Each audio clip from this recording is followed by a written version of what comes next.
Congress party BRS party రెండు కూడా డబ్బులను నమ్ముకున్నారు. డబ్బులను నమ్ముకొని ఎలక్షన్స్లో వివరించిన విషయాన్ని మనం చేస్తా ఉన్నాను. వాళ్ళు ప్రజల్లో తిరిగిన తర్వాత కాంగ్రెస్ పార్టీ పట్ల వ్యతిరేకత, బీఆర్ఎస్ పార్టీ పట్ల స్పందన లేకపోవడము, ఈరోజు వాళ్ళు డబ్బును నమ్ముకొని మరి ఈరోజు చాలా దుర్మార్గంగా వివరించారు. భవిష్యత్తులో ఎవరైనా ప్రతిపక్ష పార్టీలకు సంబంధించి సేవాభావనతో రాజకీయాలకు వచ్చే పరిస్థితి లేదు. కౌన్సిలర్ ఎలక్షన్స్లో కూడా ఓటుకి 20,000, 10,000, 5,000, 3,000 ఇస్తే ప్రజాస్వామ్య వ్యవస్థ ఏ రకంగా ఉంటుంది, ఏ రకంగా మనము మున్సిపాలిటీలో ఒక కౌన్సిలర్గా, కార్పొరేటర్గా ప్రజలకు సేవ చేయగలుగుతాము. చాలా దురదృష్టకరమైనటువంటి సంఘటన. ఈరోజు భారతీయ జనతా పార్టీకి సంబంధించి అనేక కంప్లైంట్లు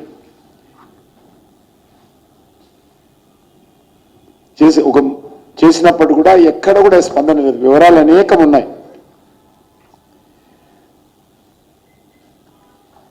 అయినప్పటికీ కూడా ఇంత దౌర్జన్యము, అధికార దుర్వినియోగము, విచ్చలవిడిగా పంపిణీ చేసినప్పటికీ కూడా డబ్బులు భారతీయ జనతా పార్టీ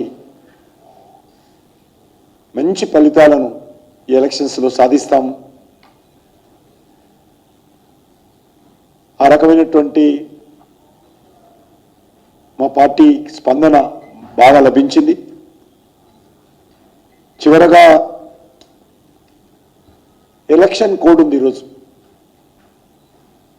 బహుశా కౌంటింగ్ ఈవెన్ మున్సిపల్ చైర్మన్ అయ్యేంత వరకు కూడా ఎలక్షన్ కోడ్ ఉంటాయి. దాని రూల్స్ ఏందో ఇంకా తెలియదు నాకు పూర్తిగా.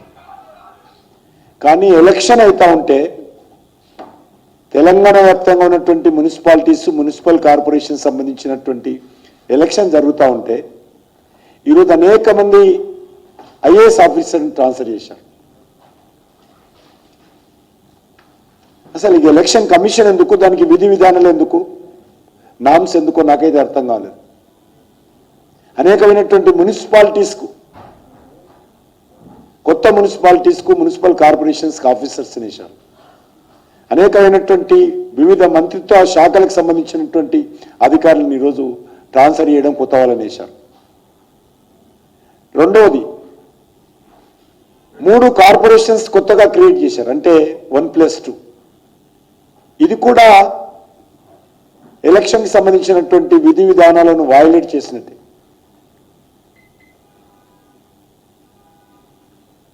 ఈరోజు అనేకమైనటువంటి మున్సిపాలిటీలను మేము తిరుగుతున్నప్పుడు, ఎన్నికల ప్రచారంలో తిరుగుతున్నప్పుడు ఐసోలేటెడ్ విలేజెస్,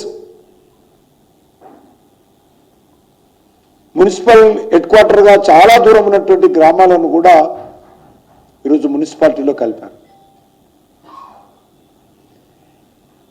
ఆ గ్రామాలలో ఉన్నటువంటి పేద ప్రజలకు అనేక రకాలుగా అన్యాయం చేస్తుంది ప్రభుత్వం. జీ రామ్జీ పథకం, ఉపాధి హామీ పథకం మున్సిపాలిటీలో కలవడం ద్వారా వాళ్ళు కోల్పోతారు. పట్టణ ప్రాంతాల్లో ఏ రకమైనటువంటి ఉపాధి అవకాశాలకు సంబంధించినటువంటి ప్రత్యేక పథకాలు లేవు. కేంద్ర ప్రభుత్వానికి సంబంధించి ఈరోజు చాలా పేదలకు ఉపయోగపడేటువంటి ఉపాధి హామీ పథకం గ్రామాల్లో ఇంప్లిమెంట్ అవుతోంది. వాటన్నిటిని తీసుకొచ్చి ఏ రకమైనటువంటి ప్లానింగ్ లేకుండా, ఆర్థిక వనరుల సమీకరణ లేకుండా,